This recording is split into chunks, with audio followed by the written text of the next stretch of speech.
One-step solution for your travel needs. Make your fun holidays. See the world, feel the smile. Red Jain தயாரிப்பில் கிருத்திகா உதயநிதி இயக்கத்தில் ஜெயம் ரவி நித்யாமேனன் நடிக்கும் காதலிக்க நேரமில்லை வெற்றி நடை போடுகிறது. Mad Rabbit, India's finest audio wearable brand, starting at 999. Rayon தான் எனக்கு தெரிஞ்சு அந்த இன்னொரு செகண்ட் லீட் மாதிரி வந்தாங்க. ஸோ அவங்க அந்த பிக் பாஸ் போகிறதுக்கு முன்னாடி உங்ககிட்ட அட்வைஸ்லாம் வாங்கிட்டு போனாங்களா? அட்வைஸ்லாம் எதுவும் இல்லை, அவர் போகிறதே எங்களுக்கு தெரியாது. அண்ட் இப்போ உங்களுக்கு அதை பார்க்கும்போது கொஞ்சம் நாஸ்டாலஜிக்காக இருக்கா? அதை பற்றி நினச்சி பார்ப்பீங்களா? நினச்சி பார்க்கல, பட் அது ஒரு நல்ல பிளாட்ஃபார்ம். ஏன்னா அங்கேருந்து தான் வந்து நிறைய பேர் அவங்க கரியர் ஸ்டார்ட் பண்ணியிருக்காங்க. ஸ்டில் எங்கள் சீசனில் பார்ட்டிசிபேட் பண்ண நிறைய பேர் மூவிஸ் பண்ணிட்டு இருக்காங்க. ஸோ அதை பார்க்கும்போது ரொம்ப நல்லா இருக்குல்ல. முன்னாடி நான் பண்ண மூவிஸில் வந்துட்டு ஆக்ட் பண்ணுறதுக்கான ஸ்கோப் ரொம்ப கம்மியாக இருந்த மாதிரி நான் ஃபீல் பண்ணேன். அதோட எனக்கு ஆக்டிங்கும் தெரியாது. நீங்கள் சொன்ன மாதிரி நான் வந்து ஸ்டார்ட் பண்ணது ஸ்ரீலங்காவில் ஒரு நியூஸ் ரீடராக ஸ்டார்ட் பண்ணேன். ஸோ அப்படி இருக்கும்போது எனக்கு ஆக்டிங் பற்றி எதுவுமே தெரியாது. இந்த ஃபீல்டில் எனக்கு ஃப்ரெண்ட்ஸ் கிடையாது. லாஸ்ட்லி அவங்களோட கேரக்டர் மாதிரி ஒரு கேரக்டர் வந்து படத்தில் ரொம்ப ஆட்டிடியூடாக இருக்கும். பார்த்துருக்குறேன். ஸ்வாதியா? ஸ்வாதி கனகாவே சொல்லலாம். கனகா ஏன் வந்து நீங்க வீடியோஸ் இப்போ போடுறது இல்ல? You all miss the OG Haribaskar jump cuts அதுவும் பண்றாங்க. திடீர்னு அது ஒரு பேங்கா இருக்கும். இப்போ நிறைய லைட்டிங்ஸ் வந்துருச்சு, ரிங் லைட்ஸ் இருக்கு, அது இது இருக்கு.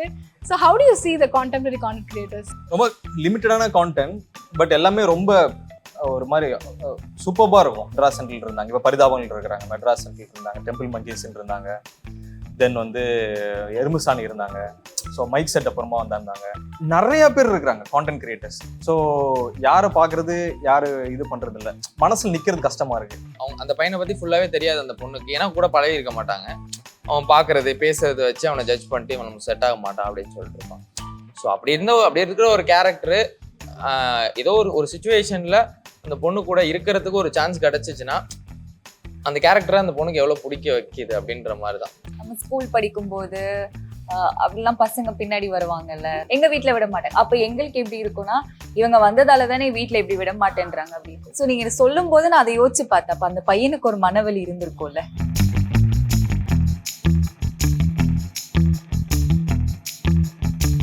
ஃபன் மட்டுமே எங்களுக்கு வேணும்பா, எமோஷன்ஸ் கொஞ்சம் இருக்கணும், பட் அந்த ஃபன், அந்த நாஸ்டாலஜிக்கான ஒரு படங்கள்லாம் நம்ம பார்த்துருக்கோம்ல, அந்த மாதிரி ஒரு வைப்ல ஒரு படம் வேணும். ரொம்ப நாளாக எக்ஸ்பெக்ட் பண்ணி நம்ம பார்த்த ட்ரெய்லர் தான் mister house keeping. So first of all, congratulations to all of you. Thank you. Sir, why Lostly and Haribaskar? அதுதான் என்னோட ஃபர்ஸ்ட் கேள்வியா இருக்கும். வை லாஸ்ட்லி அண்ட் ஹரிபாஸ்கர்னா, ஹரிபாஸ்கர் ஏன்னா ஃபர்ஸ்ட் வந்துட்டு படமா எப்படின்னா வந்துட்டு நம்ம டக்குன்னு கனெக்ட் ஆகுற மாதிரி ஒரு பர்சன் ஹீரோவா இருந்தால் தான் இந்த படம் கனெக்ட் ஆகும். இது வந்து வேற யாரோ ஸ்டார் காஸ்ட் உள்ளவங்களோ பெருசாவோ பண்ணால் அந்த அளவுக்கு கனெக்ட் ஆக முடியாது. ஸோ நம்ம பக்கத்து வீட்டு பையன், நம்ம ஈத்து வீட்டு பையன் இருந்தா பாய் நெக்ஸ்ட் டோர் மாதிரி இருந்தால் தான் கனெக்ட் ஆகும். ஸோ அந்த மாதிரி யார் பண்ணலாம் நல்லா இருக்கும்னு யோசிக்கும் போது அவரு பண்ண கேரக்டர்ஸுமே சரி, ஜம்கட்ஸில் பண்ணதுமே சரி, ஸோ டக்குன்னு நம்மளால கனெக்ட் பண்ணிக்க முடியும். நம்மள ஒருத்தனா கனெக்ட் பண்ணிக்க முடியும். ஸோ அவர் வச்சே ஸ்டார்ட் பண்ணதான் அந்த ஸ்கிரிப்ட். தனியான்னு இல்லாமல் அவர் வச்சு ஸ்டார்ட் பண்ணதான், யூடியூப் சீரீஸ்க்காக பண்ணது. அது அப்படியே க்ரோ ஆகி ஃபிலிம் ஆயிடுச்சு. லாஸ்ட்லியா ஏன்னா நான் பார்த்துக்கிட்டு இருந்தோம் ஹீரோயின் நிறையா, அது லாஸ்ட்லியா இருந்தாங்க. ஸோ லாஸ்ட்லியா கொஞ்சம் எப்படி சொல்றது, ஒரு டாமினண்டான ஒரு கேரக்டருக்கு ஏற்ற ஃபேஸ் கட் மாதிரி எனக்கு தோணுச்சு. ஒரு டாமினன்சி இருக்கும் அப்படின்ற மாதிரி.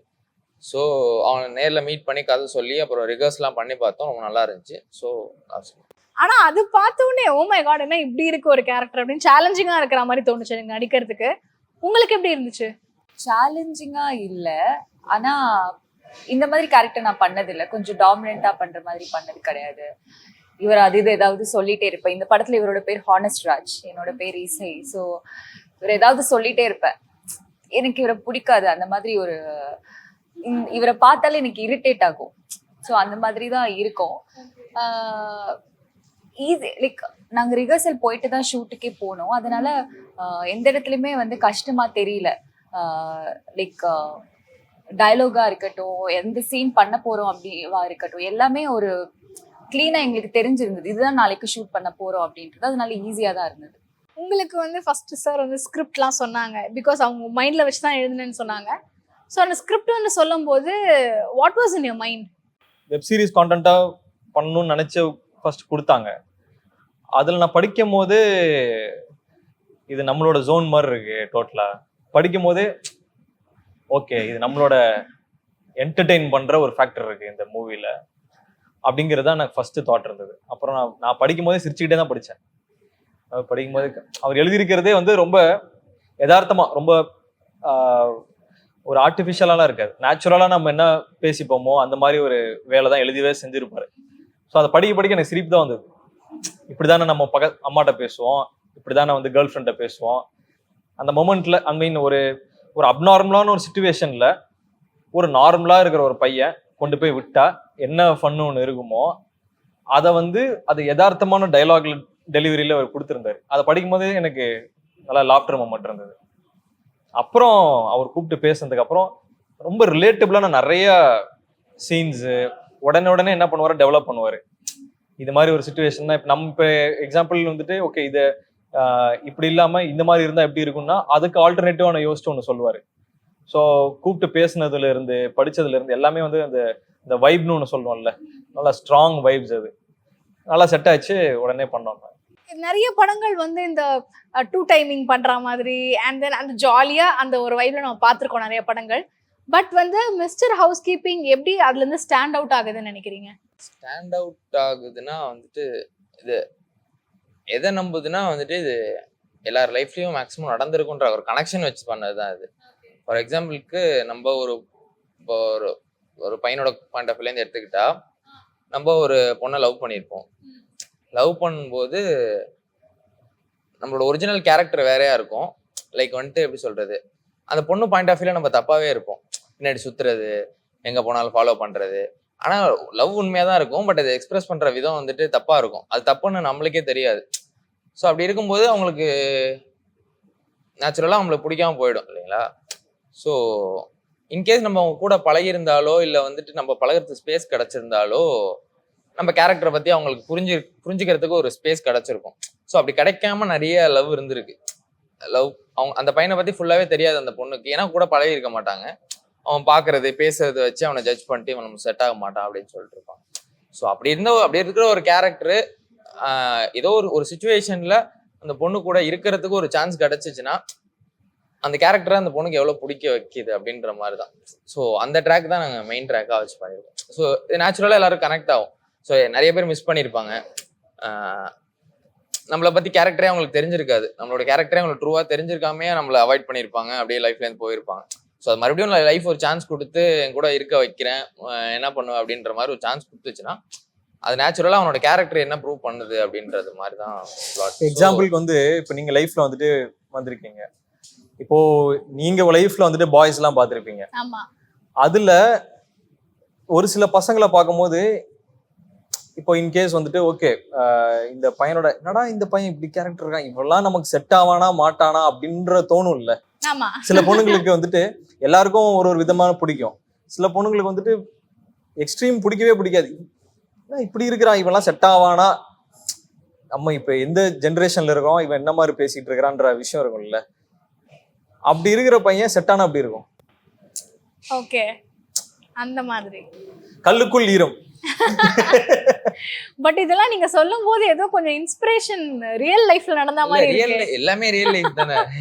இப்போ எனக்கு தெரிஞ்சதை வச்சுதான் நான் எழுதுவேன். என் லைஃப்ல நடந்துச்சுன்னா அதை வச்சுதான் நம்ம புதுசா எதையும் போய் வெளில இருந்து எடுத்துட்டு வந்துட முடியாது. நம்ம லைஃப்ல மேக்ஸிமம் படிச்சது, பார்த்தது, நம்ம லைஃப்ல எக்ஸ்பீரியன்ஸ் பண்ணது, இதை வச்சுதான் மேக்ஸிமம் வரும். ஸோ அப்படி வரும்போது நம்ம லைஃப்ல நடந்த ட்ராஜடி அது இதெல்லாம் எடுத்து உள்ள போட்டோம்னா பர்சனல் லைஃப்ல இருக்கிற மாதிரி இருக்கு, பிச்சை எடுத்து போட்டுக்க வேண்டியது. ஓகே, பட் இதெல்லாம் நீங்க நடிக்கும் போது இந்த மாதிரி கேரக்டர்ஸ் நீங்க பாத்திருக்கீங்களா?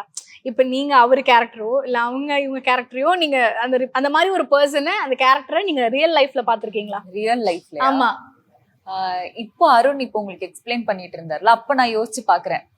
நம்ம ஸ்கூல் படிக்கும் போது அப்படிலாம் பசங்க பின்னாடி வருவாங்கல்ல, ரொம்ப இப்போ எங்க வீட்டுல எல்லாம் எப்படின்னா பின்னாடி வந்தா அதுக்கப்புறம் கிளாஸ் விட மாட்டாங்க.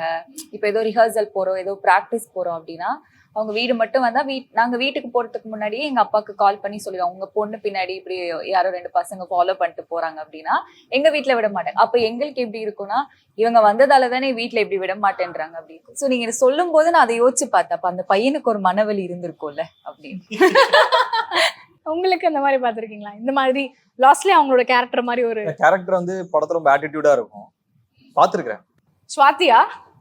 ஸ்வாதி கனகாவே சொல்லலாம். கனகா சுவாதி அதான் கனகசாதி சொல்லும்போது அது ஆட்டிடியூடான கேரக்டர்ல அதே மாதிரி தான். எல்லாருமே ஒரு இன்ஸ்பிரேஷன்ஸோட தான் வரும்ல. நம்ம எல்லாத்துக்கும் எண்ட் ஆஃப் த நீங்க ரிலேட் பண்ணணும் ஒரு கதையில எதுவுமே ரிலேட் ஆகாம நான் சொன்னாலும் ஃபர்ஸ்ட் அவங்க கொடுக்கும்போது நல்லா ரிலேட்டபிளா இருந்ததுன்னு சொன்னல. ஸோ அதான். அண்ட் நீங்க தான் எனக்கு தெரிஞ்ச அந்த ஓஜி கான்டென்ட் கிரியேட்டர்னு நினைக்கிறேன். எல்லாத்துக்குமான ஒரு புள்ளையார் சுழின்னு சொல்லுவாங்கல்ல, அது மாதிரி நான் உங்களை பாக்குறேன். பட் ஏன் வந்து நீங்க வீடியோஸ் இப்போ போடுறது இல்ல? அது ப்ராசஸ் தான். இது வீடியோஸ் போடக்கூடாதுன்னு கிடையாது. இதாவது சொல்லணும்னா காலேஜ் 6வது படிக்கும் போது 6th படிச்சுட்டு இருக்கும்போது காலேஜ் போக முடியாது. 12th வரையும் படிச்சாதான் காலேஜ் போக முடியும். காலேஜ் முடிச்சாதான் வேலை. அது மாதிரி இப்போ நான் எடுத்து பண்ணது வந்து ஒரு ப்ராசஸ் தான். அதுவும் ஓகே இது பண்றோம், இதுல இருந்து நம்ம என்ன கத்துக்கிட்டோம், எதுக்காக நம்ம படிச்சுட்டு வந்தோம் அப்படின்ற ஒரு இல்லை ஏதாவது ஒரு யூஸ்ஃபுல்லா ஒரு விஷயம் பண்ணணும் அப்படின்ற ஒரு இதுதான், ஒரு பேஷன் தான்.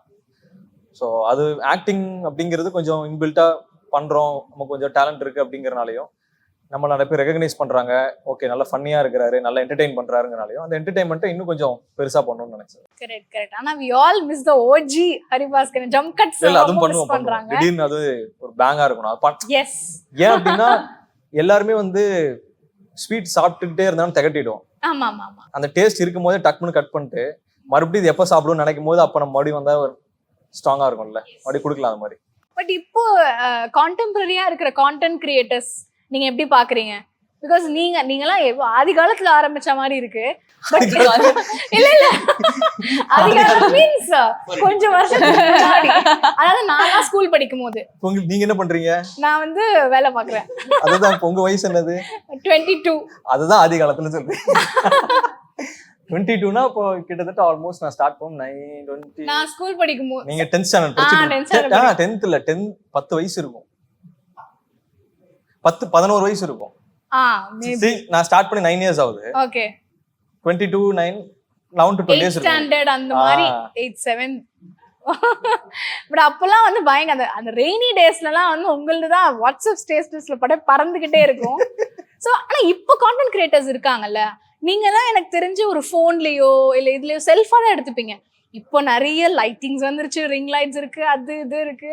So how do you see the contemporary content creators? முன்னாடி வந்துட்டு உங்களுக்கு ரொம்ப லிமிட்டடான கான்டென்ட், பட் எல்லாமே ரொம்ப ஒரு மாதிரி சூப்பர்பா இருக்கும்.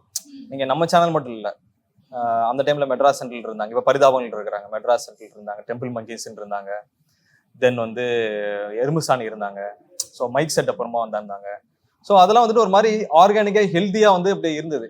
இப்போ ஹெல்தின்னு சொல்ல முடியல, என்னன்னா சாரி ஹெல்தின்னு சொல்றதை தாண்டி நிறைய பேர் இருக்கிறாங்க கான்டென்ட் கிரியேட்டர்ஸ். ஸோ யாரை பாக்குறது யாரு இது பண்றது இல்லை, மனசுல நிக்கிறது கஷ்டமா இருக்கு, மைண்ட்ல வந்துட்டு இருக்கு ஓகே பார்த்தோமே அப்படின்னு. அது ரொம்ப வெரி ஃபியூவா தான் அதை இது பண்றாங்க. இப்போ மோர் தென் அது பேஷனா மேபி பண்றாங்களா இல்லைன்னு தெரியல. ஒரு சில பேர் வந்துட்டு மணி மேக்கிங்காக பண்றாங்கன்னு நினைக்கிறேன். ஸோ அது வந்து இன்னும் கனெக்ட் பண்றது கொஞ்சம் கஷ்டமா இருக்கு. பட் அவங்கவுங்களுக்குன்னு அது வரது பண்ணிட்டே தான் இருக்காங்க, அதை அப்ரிஷியேட் தான் பண்ணுவாங்க. நிறைய பேர் இந்த படத்துல வந்து லீட்ஸ் இல்லாம நிறைய ரோல்ஸ் இருந்தாங்க. ஸோ அதுல வந்து ரயான் தான் எனக்கு தெரிஞ்சு அந்த இன்னொரு செகண்ட் லீட் மாதிரி வந்தாங்க. ஸோ அவங்க அந்த பிக் பாஸ் போறதுக்கு முன்னாடி உங்ககிட்ட அட்வைஸ்லாம் வாங்கிட்டு போனாங்களா? அட்வைஸ்லாம் எதுவும் இல்ல, அவர் போறதே எங்களுக்கு தெரியாது. சொன்னாரு, எனக்கு இன்ஃபார்ம் பண்ணாரு இந்த மாதிரி நான் போறேன் அப்படின்னு சொல்லிட்டு. அதுதான் போறேன்னு மாதிரி சொன்னாங்க. ஏதோ ஒர்க் இருக்குமா அப்படின்னு கேட்டாரு. அப்போதைக்கு எதுவும் இல்லை. ஸோ ஏன்னா அது ஒரு பெரிய பிளாட்ஃபார்ம், அதெல்லாம் கிடைக்காது. ஸோ அந்த நேரத்தில் நாங்கள் ஷூட்டும் முடிஞ்சிருச்சு. ஸோ அதனால வந்துட்டு விஷ் பண்ணி தான் அனுப்பி வச்சோம். எப்படி விளையாடுறாருன்னு நினைக்கிறீங்க இப்போ? நல்லா தான் விளையாடுறாரு, ஃபைனலிஸ்ட் வந்துட்டாரு. நல்ல கேம் தான் அது. இவ்வளோ நாள் என்ன வைல்ட் கார்டில் வந்திருந்தாலும் உங்களுக்கு இவ்வளோ தூரம் ட்ராவல் பண்ணி வர்றது ரொம்ப கஷ்டமான விஷயம். நல்ல பிளேயர். அண்ட் இப்போ உங்களுக்கு அதை பார்க்கும்போது கொஞ்சம் நாஸ்டாலஜிக்கா இருக்கா? அதை பத்தி நினைச்சு பார்ப்பீங்களா? நினைச்சு பார்க்கல, பட் அது ஒரு நல்ல பிளாட்ஃபார்ம். ஏன்னா அங்கிருந்து தான் வந்து நிறைய பேர் அவங்க கரியர் ஸ்டார்ட் பண்ணியிருக்காங்க. ஸ்டில் எங்க சீசன்ல பார்ட்டிசிபேட் பண்ண நிறைய பேர் மூவிஸ் பண்ணிட்டு இருக்காங்க. ஸோ அதை பார்க்கும்போது ரொம்ப நல்லா இருக்குல்ல. ரொம்ப வருஷம் கடந்தும் எல்லாரும் சர்வைவ் பண்ணிட்டு இருக்காங்கன்னா அது ரொம்ப பெரிய பிளாட்ஃபார்ம் தான். Yes. And even you started as anchor, right? ஒரு நியூஸ் ரீடர் ஸ்டார்ட் பண்ணி இங்க வந்து. ஸோ இப்போ இந்த ஒரு பிக் த்ரூ வந்திருக்கு. நீங்க இதுக்கு முன்னாடி ரோல்ஸ் பண்ணிருக்கீங்க இல்லையா? இந்த ரோலுக்கும் இதுக்கு முன்னாடி பண்ண ரோலுக்கும் இது எப்படி உங்களோட கெரியரை க்ரோத் பண்ணும் நீங்க நினைக்கிறீங்க? திஸ் ரோல் முன்னாடி நான் பண்ண மூவிஸ்ல வந்துட்டு ஆக்ட் பண்றதுக்கான ஸ்கோப் ரொம்ப கம்மியா இருந்த மாதிரி நான் ஃபீல் பண்ணேன். அதோட எனக்கு ஆக்டிங்கும் தெரியாது. நீங்க சொன்ன மாதிரி நான் வந்து ஸ்டார்ட் பண்ணது ஸ்ரீலங்கால ஒரு நியூஸ் ரீடரா ஸ்டார்ட் பண்ணேன். ஸோ அப்படி இருக்கும்போது எனக்கு ஆக்டிங் பத்தி எதுவுமே தெரியாது. இந்த ஃபீல்டில் எனக்கு ஃப்ரெண்ட்ஸ் கிடையாது. பிக் பாஸ் அதுக்கப்புறமா வந்த ஆப்பர்ச்சுனிட்டிஸால நான் மூவிஸ் பண்ணிட்டு இருக்கேன். ஸோ ஒரு ஃபியூ இயர்ஸ்க்கு அப்புறமா ஆஃப்டர் பிக் பாஸ் நான் சூஸ் பண்ண இனிமேல் சூஸ் பண்ண போற படங்களை வந்து கொஞ்சம் யோசிச்சு பண்ணணும். நமக்கு த்ரூ அவுட்டா ஒரு படம் ஃபுல்லா நம்ம டிராவல் ஆகுற மாதிரி அந்த கேரக்டர் இருக்குமா, அண்ட் கதை எப்படி இருக்கு, இது எல்லாமே பார்த்து தான் நான் சூஸ் பண்ணேன். ஸோ இந்த படம் வந்து எனக்கு ரொம்ப பிடிச்சி நான் பண்ணேன். ஏன்னா ஹரி நான் 2 பேரும் படம் பூராவே டிராவல் பண்ற மாதிரி தான் இருக்கும். ஸோ அதனால மேபி மக்களுக்கு பிடிச்சிருந்தால் இசையை வந்து வெல்கம் பண்ண அப்படின்னு நினைக்கிறேன். ஓகே, அண்ட் ஸ்பீக்கிங் ஆஃப் இசை, மியூசிக் இந்த படத்துல எந்த அளவுக்கு ஒரு இம்பார்ட்டன்டான ரோல் ப்ளே பண்ணிருக்கு? மியூசிக் வந்துட்டு ஓஷோ வெங்கட்னு சொல்லிட்டு ஒரு தமன் சாரோட அசிஸ்டன்ட் அவரு. ஸோ அவர் தான் பண்ணியிருக்காரு. லைக் இவங்க ஆல்ரெடி இவங்கள ஒரு சாங் பண்ணியிருக்காரு, பேபி நீ சுகர்னு சொல்லிட்டு ஒரு சாங் வரும்ல, அது அவர் தான் பண்ணியிருக்காரு. எனக்கு ரொம்ப பிடிக்கும். அது அவர் தான் பண்ணியிருந்தாரு. ஸோ மியூசிக் இந்த படத்துல முக்கியமான ஒரு ரோலாக ப்ளே பண்ணும். ஏன்னா அவர் ரொம்ப நல்லா பண்ணியிருக்காரு மியூசிக். ஆக்சுவலாக பேக்ரவுண்ட் ஸ்கோர்லாம் ரொம்ப நல்லா பண்ணியிருக்காரு. ஸோ நான் என்ன மூடாக கன்வே பண்ணணும்னு நினச்சனோ அது நல்லாவே கன்வே. ஸோ மியூசிக் ஒரு முக்கியமான ரோல் தான் அந்த படத்துக்கு. நீங்க ஃபர்ஸ்ட் வரீங்க, நம்ம படம் எடுக்க போறோம் அப்படின்னு எல்லாரும் நினைப்பாங்கன்னா நோன் ஃபேஸை வச்சு நம்ம எடுக்கலாமே, ஆல்ரெடி படம் நடிச்சவங்களை வச்சு நம்ம எடுக்கலாமே, க்ரௌட் புல்லிங் பண்ணலாமே அப்படின்னு நினைச்சிருப்பாங்க. பட் நீங்க இப்படி எல்லாருமே ஓகே, எல்லாருமே அவங்க ஃபேஸ் தெரியும், பட் அவங்களுக்கான ஆக்டிங் ஸ்கோப்பை நம்ம கொடுத்து இந்த மூவியை நம்ம பண்ணலாம் நீங்க ஏன் நினைச்சீங்க? அப்படின்னு இல்லை, ஃபர்ஸ்ட் ஆஃப் ஆல் வந்துட்டு ரொம்ப பெரிய நோன் ஃபேஸஸ் போகாததுக்கு காரணம் ஃபர்ஸ்ட் பட்ஜெட் தான். அது ஃப்ராங்காக சொல்ல போனால் பட்ஜெட் தான். ரெண்டாவது இன்னொன்று என்னன்னா, எனக்கு வந்துட்டு நான் பார்த்த வரைக்கும் மேக்ஸிமம் படம் நேச்சுரலாக இருக்கணும்னு நினச்சேன். நேச்சுரலானா ரொம்ப ஒரு எப்படி சொல்கிறது, ரொம்ப ஒரு ட்ராமா நடக்குதுனாலே ரொம்ப ஒரு டைலாகா, ரொம்ப ஒரு சினிமேட்டிக் டைலாகா அந்த மாதிரி போகாமல் ரொம்ப கேஷுவலாக இருந்தால் எப்படி இருக்கும் ஒரு படம். நம்ம கேஷுவலாக வீட்டில் அந்த சீன் நம்ம நேரில் பார்த்தா அந்த சீன் இருக்கும். அப்பா ஒரு பையனை போட்டு அடிக்கிறாருன்னா அதை நேரில் பார்த்தா எப்படி இருக்கும். ஸோ அந்த மாதிரி ஒரு நேச்சுரலாக கொடுக்கறதுக்கான ஆட்கள் எனக்கு தேவைப்பட்டாங்க. ஸோ அதெல்லாமே நான் பயங்கரமாக எப்படி சொல்கிறது, பார்த்து தான் எடுத்தேன். நான் டக்குன்னுலாம் சூஸ் பண்ணிடல, ரொம்ப பார்த்து தான் எடுத்தேன். ஸோ அது மாதிரி சொல்ல போனால் இளவரசி சார்லாம் வந்துட்டு, இளவரசி சார்லாம் இந்த படத்துக்கு ஒரு பெரிய கிஃப்ட் மாதிரி. ஸோ அவர்லாம் நான் களவாணி பார்த்தப்போ எனக்கு ரொம்ப பிடிச்சிருந்துச்சு அவர். ஏன்னா களவாணி ஆக்சுவலாக எங்கள் ஊரில் தான் எடுத்தாங்க, தஞ்சாவூர் சைடு தான் எடுத்தாங்க. ஆனால் அவர் மதுரை, அவரோட நேட்டிவ் மதுரை, பட் தஞ்சாவூர் சைடில் எடுத்தாங்க அந்த படம், தஞ்சாவூர் நேட்டிவாக வச்சு எடுத்தாங்க. அதில் வந்துட்டு பார்த்தீங்கன்னா அவர் பண்ணது எல்லாமே அப்படியே அந்த ஊரில் பண்ணுறது தான் பண்ணார். அது எப்படி பண்ணாரு எனக்கே தெரியல. ஏன்னா கிளியர் அண்ட் கட் ஒரு சின்ன டைலாக், ஒரு பாஸ் கூட அந்த ஊரில் எப்படி பண்ணுவாங்களோ அதே மாதிரி பண்ணியிருந்தாரு. ஸோ அது வந்து அது சொல்லவே முடியாது, அது பண்ணுறது ரொம்ப கஷ்டம் அது. ஸோ அப்படி இருக்கும்போது அவர் படத்தில் கிடைச்சது வந்துட்டு நான் ரொம்ப நாள் நினச்சிட்டு இருந்தேன் இளவரசி சாரோட ஒர்க் பண்ணோம் அப்படின்னு சொல்லிட்டு. ஸோ அவர் இந்த படத்துக்கு ஒரு மெயின் பில்லராக இருந்தார். ஸோ அந்த மாதிரி அம்மா கேரக்டர் குட் நைட்ல பண்ணியிருந்தாங்க, மணிகண்டன் சார் அம்மாவை பண்ணியிருப்பாங்க, அவங்க தான் அம்மா கேரக்டர் பண்ணியிருக்காங்க. ஸோ அதெல்லாம் தான் அம்மா ஒரு பையனுக்கு செல்லம் கொடுத்து வளர்க்குற ஒரு அம்மா எப்படி இருப்பாங்களோ எனக்கு அவங்கள்ட்ட தான் தெரிஞ்சிச்சு, அது அவங்க தான் பண்ண முடியும்னு தோணுது. ஸோ அந்த மாதிரி ஒரு கேரக்டரையும் சூஸ் பண்ணி பண்ணது தான். அண்ட் ஆக்டர்ஸ் எப்பயுமே வந்து டிரெக்டர்ஸ் வந்து அவங்களோட இன்புட் சொல்லும் போது நமக்கு ஒரு இன்டர்பிரிட்டேஷன் அதுல இருக்கும் அப்படின்றது தோணும். ஸோ டிரெக்டர் உங்ககிட்ட கேட்டது என்ன, நீங்க அதுல இன்டர்பிரிட்டேஷன்லாம் பண்ணி ஒரு சீன்ஸ்லாம் வந்திருக்கா? அந்த மாதிரி உங்களுக்கு ஃபேவரட் சீன்ஸ் எழுது இருக்கும்ல, அது என்னோட இன்புட்ஸும் நான் அதுல போட்டேன், ஸோ எனக்கு அது ரொம்ப பிடிச்ச சீன் நடிச்சதுல அப்படின்னு அந்த மாதிரி ஏதாவது இருக்கா? ஒரு ஃபர்ஸ்ட் ஹாஃப்ல ஒரு சீன் ஒன்று வரும், அது இப்போ சைலண்டாக தான் இருக்கும் ஆனால் பிடிக்கும், எல்லாரும் சிரிப்பாங்க, அது ஒரு சீன் ஒன்று இருக்கு. செகண்ட் ஹாஃப்ல வந்துட்டு ஒரு சீன், ஒரு மொட்டை மாடியில் நடக்கிற ஒரு சீன் இருக்கும், அது ரொம்ப பிடிச்ச சீனு. ஒரு ஃபைட் ஒன்று நடக்கும் எனக்கும் இவங்களுக்கும், அந்த மாதிரி ஒரு ஃபைட் நடக்கும், அது நல்லா இருக்கும். தேர்டாக வந்து ஒரு எமோஷனல் சீன் ஒன்று இருக்கு எனக்கு பிடிச்சது, ப்ரீ கிளைமேக்ஸில் ஒன்று வரும், அந்த எமோஷனல் சீன் எனக்கு ரொம்ப பிடிக்கும். ஸோ இது எல்லாமே வந்து இம்ப்ரவைசேஷன்ஸ் அப்படின்னு பார்த்தோம் அப்படின்னா அதுதான் பண்ணி ஆகணும். ஏன்னா இப்போ அவர் வந்து இப்போ எனக்கு இந்த மாதிரி ஒரு வேணும் நம்மகிட்ட எக்ஸ்பிளைன் பண்ணி கொடுத்ததுக்கப்புறம் இந்த கேரக்டர் நான் இப்போ இந்த ஃபிலிமுக்குன்னு ஏற்ற ஒரு கேரக்டர் ஒன்று எடுப்போம்ல, இப்போ இதோட எக்ஸ்ட்ரீம்ஸ் எப்படி இருக்கும், ஃப்ரம் டாப் டு பாட்டம் ஒரு என்ன எக்ஸ்ட்ரீம்ஸ் இருக்கும் அப்படிங்கிறத ஃபர்ஸ்ட் தெரிஞ்சுட்டு 2-3 வேரியேஷன்ஸ் காட்டுவோம். நான் காட்டுவேன், இது மாதிரி ஏதாவது இப்படி பண்ணலாமா இல்லை இப்படி பண்ணலாமா, டிஸ்கஸ் பண்ணலாமா, எது இந்த கதையோட அப்படியே ஒட்டி வருது, கேரக்டரோட ஒட்டியே போயிட்டு இருக்கு அப்படிங்கிற மாதிரி. அது ஒரு திடீர்னு ஃபர்ஸ்டே ஒன்று ஃபர்ஸ்ட் இஸ் தி பெஸ்ட் அப்படின்ற மாதிரி ஒன்று மாட்டோம். சில டைம் செகண்ட் டைம் ஒன்று வேற மாதிரி ஒன்று கிடைக்கும், சில டைம் தேர்ட் டைம் வேறு மாதிரி கிடைக்கும். ஸோ நிறைய எக்ஸ்ப்ளோர் பண்ணோம் இந்த கேரக்டர்ஸ்லாம், நிறைய எக்ஸ்ப்ளோர் பண்ணி ஏன்னா இது end of the humour work ஆகணும். ஹியூமர் ஒர்க் ஆகிறதுக்கு என்னென்ன பண்ணணுமோ அது எல்லாமே வந்து பண்ணோம். ஸோ நல்லா ஃப்ரீடமாக தான் ஒர்க் பண்ணோம் எல்லாமே. சூப்பர். ஸோ உங்களுக்கு எப்படி இருந்துச்சு? இம்ப்ரூவைஸ் பண்றதுக்கு என்னோட கேரக்டர்ல எதுவுமே இல்லை. நான் வந்து ஒரு டாமினண்டா வந்து இருக்க மாதிரியான ஒரு கேரக்டர். டைரக்டர் என்ன சொன்னாங்களோ அதே பண்ணி டிசிப்ளினா அதை பண்ணியிருக்கேன். அண்ட் மோரோவர் நாங்கள் வந்து ரிஹர்சல் போனோம். ஸோ அதனால எங்களுக்கு தெரியும், ரிஹர்ஸ் பண்ணோம், நானும் ஹரியுமே பண்ணோம். ஸோ அதனால அந்த இடத்துலயே அவர் சொல்லிடுவாரு, இந்த ரேஞ்ச்ல பண்ணுங்க, இதுல இவ்வளோ வேணாம், இவ்வளோ எமோஷன் வேண்டாமோ, இல்லை இவ்வளோ கோவப்படுறது வேணாம், அது எல்லாமே டைரக்டர் சொன்னாங்க. ஸோ அதுக்கேற்ற மாதிரி பண்ணோம். அவர் நடிச்சே காட்டுவார், ரொம்ப நல்லா நடிச்சு காமிப்பாங்க. என்னோட கேரக்டரும் நடிச்சு காமிப்பாரு, ஹரியோடதும் பண்ணி காமிப்பாரு. நான் சொல்லலாம் வந்தேன். நல்லா நடிப்பார், நல்லா நடிச்சு காட்டுவார் எங்களுக்காக. இதுல நான் படத்துல அங்கங்க வர சில ஒரு சின்ன சின்ன நுவான்சஸ், பாடி லாங்குவேஜ் எல்லாம் அவரோட ஆமா இதுவா தான் அப்படி சார். அப்போ ஒரு நம்ம கத்து போல, அதனால சொல்ல மாட்டேங்கிறாரு போல. இல்ல எனக்கு இது இல்ல ப்ரோ, இது இப்படி வேணும், இந்த இடத்துல வந்துட்டு இப்படி பண்ணலாமாங்கன்னு, அப்படி பண்ணலாம், இப்படி பாருங்களேன், இப்படி ட்ரை பண்ணி பாருங்களேன்னு சொல்லி அப்புறம் ஒன்று சொல்லுவாரு. அது நல்லா இருக்கும். நெக்ஸ்ட் படம் அவரே நடிச்சிருவாரோ? இந்த சீட் போதும் எனக்கு, அந்த பக்கம் நான் வரல. அண்ட் வந்து நாங்க படத்துல பார்க்கும்போது ரொமான்ஸ் சீன்ஸ் நிறைய இருந்தது. இருக்கிறதுலே டஃப் வந்து ரொமான்டிக் சீன் அடிக்கிறதுன்னு சொல்லுவாங்க.